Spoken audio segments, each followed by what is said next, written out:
This channel does not promote any violent, harmful, or illegal activities. All content provided by this channel is meant for an educational purpose only. বৈঠক কি হবে এটা এই মুহূর্তে দাঁড়িয়ে সবথেকে বড় প্রশ্ন, কারণ ইতিমধ্যেই জুনিয়র ডাক্তারদের কাছে চিঠি চলে গেছে। আজকে বিকেল ৫টায় কালীঘাটে বৈঠকের জন্য চিঠি গেছে আন্দোলনকারীদের কাছে। মুখ্য সচিবের তরফ থেকে সেই চিঠি গেছে, কিন্তু যে বিষয়টা খুব গুরুত্বপূর্ণ হয়ে দাঁড়াচ্ছে সেই চিঠিতে মেনশন করা হয়েছে লাইভ স্ট্রিমিং ভিডিওগ্রাফি হবে না। त्योहार और प्यार लाती है रिश्तों में ढेर सारा मिठास, परंपरा वही, सोच नहीं। आदि मोहिनी मोहन कांजीलाल আর কি কি বলা হয়েছে সেই চিঠিতে, এবং পরবর্তীতে অবশ্যই আমরা ডাক্তারদের রিঅ্যাকশন নেব, কিন্তু এই মুহূর্তে দাঁড়িয়ে যেটা গুরুত্বপূর্ণ বিষয়, চিঠিতে কোন কোন বিষয়গুলি উল্লেখ করা রয়েছে সিজার মন্ডল জানাবেন। সিজার,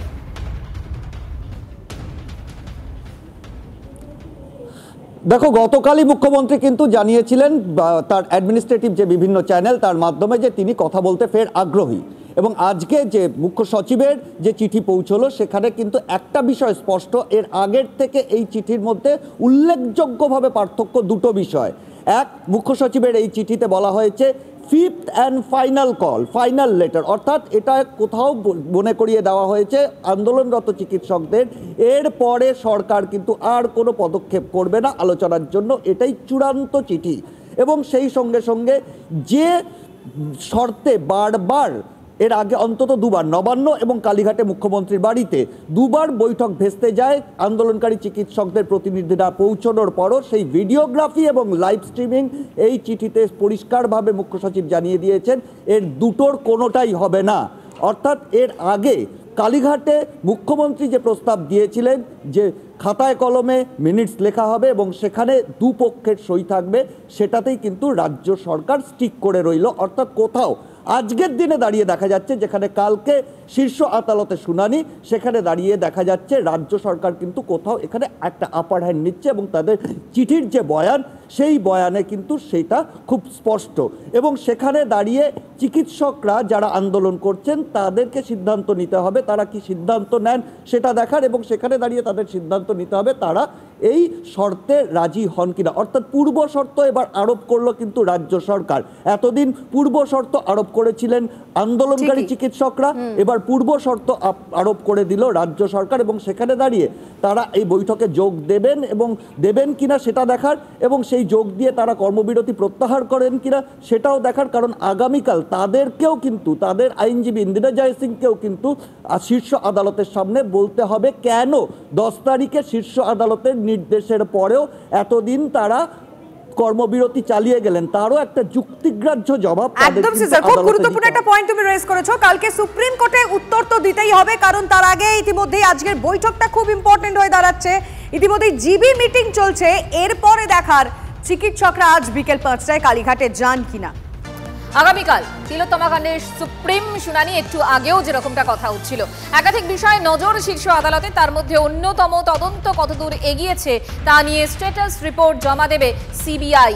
আর কোন কোন বিষয়ের উপর আমাদের নজর থাকবে সুপ্রিম কোর্টে, সেটা নিয়ে আলোচনা করব। এই মুহূর্তে আমাদের সঙ্গে রয়েছেন আমাদের প্রতিনিধি জ্যোতির্ময় কর্মকার। জ্যোতির্ময়,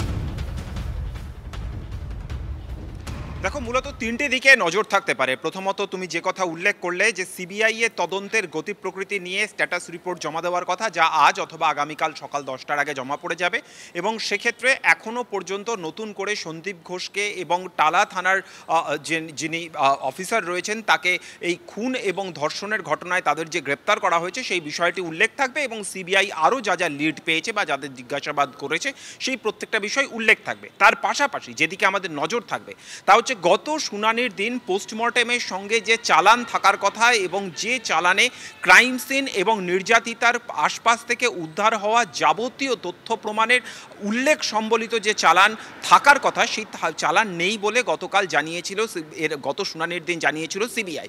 কপিল সিবাল এই চালান কোথায় রয়েছে সে বিষয়ে তিনি জানাতে পারেননি। রাজ্য সরকারকে বলা হয়েছে এই চালানের কপি কোর্টে জমা দিতে, এবং স্পষ্ট জানিয়ে দেওয়া হয়েছে এই চালান যদি না পাওয়া যায় তাহলে যাবতীয় দায়ভার রাজ্য সরকারের। ফলত নজর থাকবে আগামীকাল সেই চালান তারা সুপ্রিম কোর্টে জমা দিতে পারছে কিনা, এবং যদি পারে সেই চালানে কি কি উল্লেখ রয়েছে। তৃতীয়ত যেটা গুরুত্বপূর্ণ যে বিষয় নিয়ে আমাদের আলোচনা চলছে, যে চিকিৎসকরা তারা মুখ্যমন্ত্রীর ডাকা বৈঠকে যাচ্ছেন না, কিন্তু তার পাশাপাশি যখন সুপ্রিম কোর্ট 9 তারিখ জানিয়ে দিয়েছিল যে 10 তারিখ বিকেল 5টার মধ্যে তাদের যোগদান করতে হবে, ঠিক সেই সময় কিছু শর্ত দেওয়া হয়েছিল যে তাদের যা যা দাবি, অর্থাৎ পরিকাঠামোগত নিরাপত্তার ক্ষেত্রে প্রত্যেকটা ব্যবস্থা সুনিশ্চিত করতে হবে, যার মধ্যে প্রথমতই ছিল পুরুষ এবং মহিলাদের জন্য আলাদা ডিউটি রুম, প্রত্যেকের জন্য পুরুষ এবং মহিলাদের জন্য আলাদা টয়লেট ফেসিলিটি, এবং সমস্ত হাসপাতাল অর্থাৎ মেডিকেল কলেজ হোক বা অন্যান্য সরকারি হাসপাতাল হোক প্রত্যেকটা জায়গাতে সিসিটিভির ব্যবস্থা করতে হবে। এবং এই ব্যবস্থা আদৌ হয়েছে কিনা তার সংশ্লিষ্ট জায়গার ডিএম এবং এসপি তারা খতিয়ে দেখে রিপোর্ট দেবেন যে এই কাজ হয়েছে কিনা, এবং তারপরেই কিন্তু ডাক্তারদের কাজে যোগ দেওয়ার কথা। ফলত এই কাজগুলো হয়েছে কিনা সেই বিষয়েও কিন্তু রাজ্য সরকার রিপোর্ট জমা দেবে, এবং এইখানেই জুনিয়র ডাক্তাররা যারা বিক্ষোভ দেখাচ্ছেন তাদের একটি হাতিয়ার হতে পারে। বুঝতে পারছি জ্যোতির্ময়, আপাতত তোমাকে ধন্যবাদ।